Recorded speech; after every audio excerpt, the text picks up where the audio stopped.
તારીખ 22થી 1 ઓક્ટોબર સુધીની યોજાનારી નવરાત્રિ એટલે કે મા શક્તિની ઉપાસનાના આ તહેવારમાં વડોદરા શહેર પોલીસ સંપૂર્ણપણે સજ્જ થઈ ગઈ છે।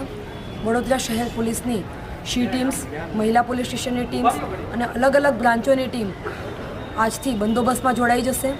વડોદરા શહેર ખાતે જેટલા પણ 700થી વધુ ગરબાઓ થઈ રહ્યા છે અને મોટા ગરબાઓ, આ તમામ વેન્યુ ઉપર અમારી શી ટીમની મહિલાઓ અલગ અલગ ડ્રેસમાં ત્યાં બંદોબસ્ત કરશે, જેમાં તેઓ યુનિફોર્મમાં પણ હશે, શી ટીમના ડ્રેસમાં પણ હશે અને સાથે સાથે ટ્રેડિશનલ ડ્રેસમાં પણ ગરબા વેન્યુમાં અલગ અલગ જગ્યાએ ગરબા રમતી પણ બંદોબસ્ત કરતી હશે। જેમાં ગરબાના વેન્યુ ઉપર જે ટપોરી ટાઈપના ઈસમો કે જે અસામાજિક તત્વો છે એના દ્વારા કોઈપણ જાતની કનડગત ન થાય અને મહિલાઓની સુરક્ષા સચવાય એના માટે એમની બાજ નજર રહેશે અને તેઓ કોઈપણ આવો બનાવ ધ્યાનમાં આવશે તો એના વિરુદ્ધમાં કાયદેસરની કાર્યવાહી સુધીના પગલાં થઈ શકે છે, જેથી તમામ ગરબામાં જે જનારું યુથ છે એ ધ્યાન રાખે કે અમારી શી ટીમની બહેનો ત્યાં સતત હાજર હશે।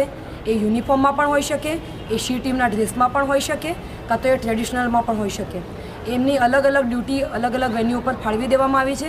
એક દિવસ એ યુનિફોર્મમાં હશે તો બીજા દિવસે એ ટ્રેડિશનલ ડ્રેસમાં હશે, જેથી મહિલાઓની સુરક્ષા જે છે એ વડોદરા શહેર પોલીસ માટે ખૂબ જ ઇમ્પોર્ટન્ટ છે।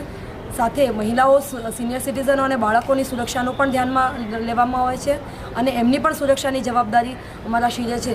તો આ ટાઈમે પેટ્રોલિંગની પણ વ્યવસ્થા કરવામાં આવી છે અને કોઈને પણ અમારી શી ટીમની મદદની જરૂરિયાત હોય તો તેઓ 112 પર ફોન કરીને અમારી મદદ મેળવી શકશે। Thank you.